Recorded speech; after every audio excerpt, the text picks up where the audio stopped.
This is a chlorophyll A product derived from ocean colour satellites through the Copernicus Marine Environmental Monitoring Service. This data tells us about microscopic plant life that live in our oceans, the phytoplankton. Our video begins in January. This is summertime for the southern hemisphere, and you can see that in the bright phytoplankton blooms that occur in this region.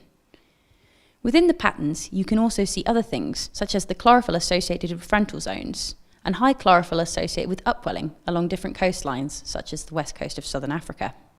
As we progress through the year, the northern hemisphere starts to experience its spring. We can see this in two main ways. Firstly, we get more data. As light starts to hit the Arctic Circle, we can see more of the sea in this area. We also get big blooms of phytoplankton that start in the North Atlantic. Just like on land, the plants bloom during spring. There are some features that you may notice don't change much during the year. For example, there is a constant line of chlorophyll along the equator.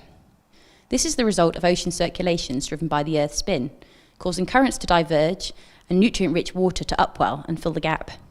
This powers big phytoplankton blooms in this area. The big blue patches that you see in the open ocean are the gyres, otherwise known as the deserts of the sea. There's very little life in these areas, and this is where our oceans are clearest and most blue.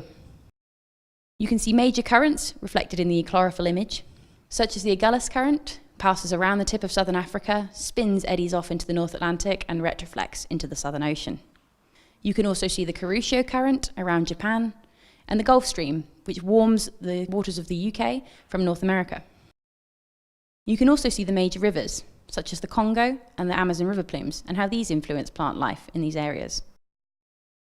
This is just 1 year of data, but if we take many, as we will be able to with the Copernicus program, you can see larger changes in these patterns over time, such as those resulting from the El Niño Southern Oscillation or from climate change.